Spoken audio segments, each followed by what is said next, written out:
Hello बच्चों, good morning. आज का हमारा टॉपिक है equation of motion by calculus method. देखिए, लास्ट वीडियो में हमने इक्वेशन ऑफ मोशन डिराइव की थी with the help of graph. आज हम इसको डिराइव करेंगे with the help of calculus. Calculus term आपके लिए नई है, इसको हम जनरली बोलते हैं इंटीग्रेशन। इस वर्ड का मीनिंग ज़्यादातर आप समझते होंगे। इंटीग्रेशन का मतलब होता है सम अप, जोड़ना। छोटी क्लासेस में आपको इंटीग्रेशन या जोड़ना एक तरह से समेशन से दिखाते थे, जैसे डेटा एनालिसिस में या डेटा इंटरप्रिटेशन में जब आंकड़े इकट्ठे करते हैं उनको जोड़ते हैं। ये वर्ड और ये वर्ड, इनका काम दोनों का सेम है, बट डिफरेंस इज़ दैट ये जो सिग्मा होता है ये ऐसी जगह पे सम अप करता है जहाँ पे डिस्ट्रीब्यूशन यूनिफॉर्म नहीं होता। टेक एन एग्जाम्पल कि एक क्लास में ये 7 बच्चे हैं, सबके किसी के मार्क्स 50 में से आए 30, 35, 49, 48, कुछ भी मान लो 50, 25, 21। तो अगर हमें यहाँ पर सम अप करना है, we have to add each and individual, सबको ऐड करना पड़ेगा। तो ऐसे में लिमिट लगती है समेशन।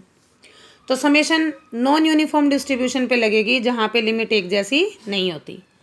लेकिन अगर मान लीजिए यही 7 बच्चे हैं, ओके, और इनके सबके मार्क्स 50 में से आए 45, 45, 45, तो एक तो छोटी क्लासेज में हमें जनरल मेथड बताया जाता था 45 इंटू 7, तो ये भी एक तरह का समअप है।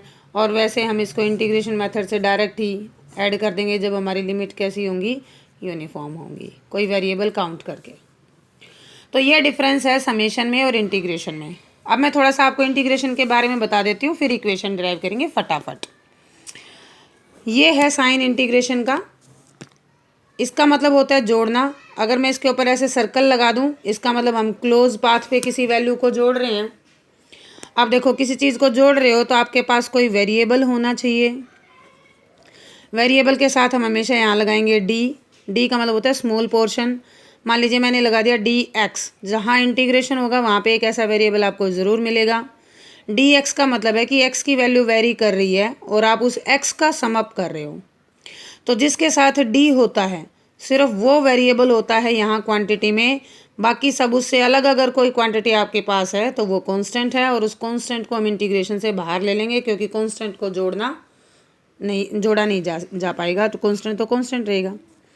जैसे मान लीजिए इसका एक जनरल सा फॉर्मूला है जिसकी अभी हमें इतनी ही ज़रूरत है, एक्स की पावर एन डी एक्स। इसका इंटीग्रेशन सपोज हमें करना है, तो देखो दिख रहा है डी एक्स, यानी कि वेरिएबल इज व्हाट, एक्स।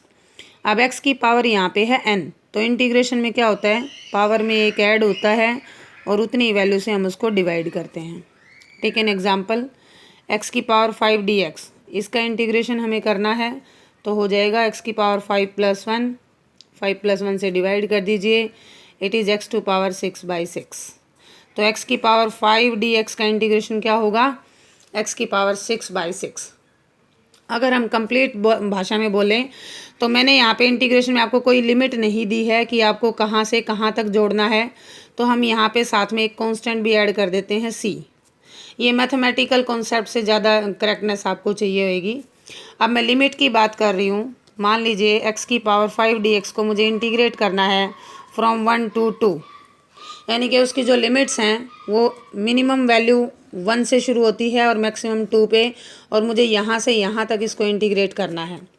तो अगेन सिंपल इंटीग्रेशन तो रहेगा ही रहेगा, डी एक्स, एक्स वेरिएबल है तो इसका इंटीग्रेशन करेंगे, पावर में एक ऐड कर देंगे, उतने से ही डिवाइड करेंगे। अब लगाएंगे इस पर लिमिट, ऊपर 2 और नीचे 1, इसको बोलते हैं अपर लिमिट, इसको बोलते हैं लोअर लिमिट। अब इसमें हमें करना क्या होता है, एक बार x की जगह अपर लिमिट रखो, दैट इज़ 2 to पावर 6। ये देखो, ये तो 6 तो कांस्टेंट है, इसको ब्रैकेट से बाहर ले लो, जो वेरिएबल है उसी को अंदर रखेंगे। एक बार x की जगह हम 2 रखेंगे, माइनस फिर x की जगह हम 1 रखेंगे। इस तरीके से हम उसको सॉल्व करेंगे। अब इसका आंसर आप गेट कर लीजिएगा, ओके। यानी कि हमें लिमिट कैसे रखनी होती है, जो हमारा वेरिएबल है उसमें upper limit minus lower limit, then find out the values and get your answer. तो अगर आपको समझ आ गया है तो वेल एंड गुड, नहीं समझ आया है तो भी कोई बात नहीं, आगे ये चीज़ें चलती रहेंगी। लेकिन अभी का जो हमारा टॉपिक है उसके लिए कम से कम इतनी चीज़ों की हमें ज़रूरत पड़ेगी। सो इस डेरिवेशन को अच्छे से समझने से पहले आप इस इंटीग्रेशन के कॉन्सेप्ट को ज़रूर पढ़ें, ज़रूर करके देखें, उसके बाद आपको ये मेथड समझ आएगा। आप वीडियो को पॉज कर करके बार बार देख सकते हैं। अब हमारी 3 इक्वेशन ऑफ मोशन हमने ड्राइव की थी, कौन कौन सी बताइए? v is equal to u plus a t, s is equal to u t plus half a t square, and last one is v square minus u square is equal to 2as। हम vectorially भी in equation की बात करेंगे। अभी फ़िलहाल हम इनका derivation सीख रहे हैं, इनके सिग्निफिकेंस भी सीखेंगे।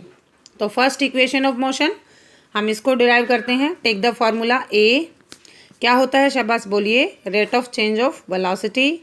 रेट ऑफ चेंज का मतलब टाइम डिवीजन में रहेगा। रेट किस रेट से, यानी कि टाइम। रेट का मतलब यहाँ पे पैसों से बिल्कुल नहीं है।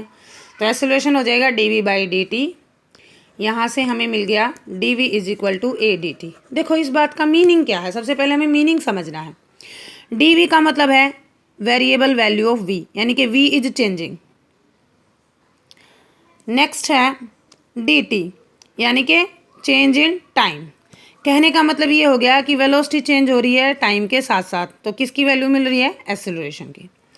अब हमें अपनी लिमिट लगानी है अपने मोशन की। जब हमने मोशन शुरू किया initially our time was 0 and finally जब हमारा मोशन कंप्लीट हो गया टाइम इज़ t।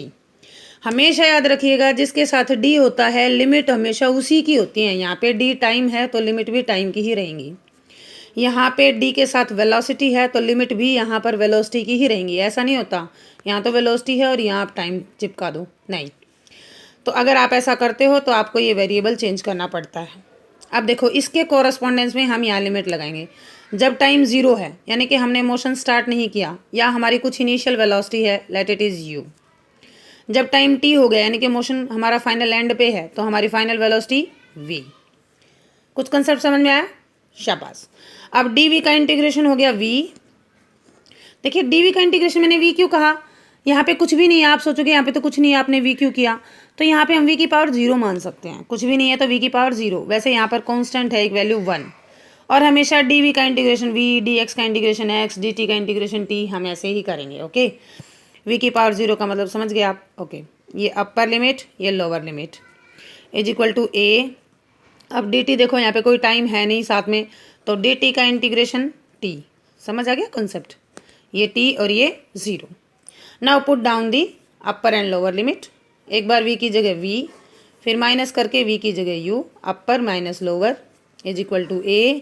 बोलो upper minus lower, then v is equal to, ये माइनस का इधर आएगा प्लस का, डन।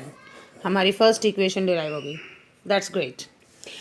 अब नेक्स्ट इक्वेशन है s is equal to u t plus half a t square. इसको कैसे डिराइव करेंगे? इसके लिए वेलोसिटी से स्टार्ट करेंगे। थोड़ा सा कंसेप्ट आपका स्टार्टिंग का आपको याद रखना है, rate of change of displacement, ठीक है। अब हम यहाँ पर रखेंगे ds की वैल्यू क्या हो जाएगी? v dt, क्रॉस मल्टीप्लाई कर दो तो ds is equal to v की वैल्यू आपने निकाल ही ली है। Equation of first equation of motion u plus a t d t. देखो हमारे पास यहाँ पर 2 प्लस की टर्म है ना, तो तुम्हें अपने आप ही आइडिया हो जाएगा 2 प्लस की टर्म हमें चाहिएगी।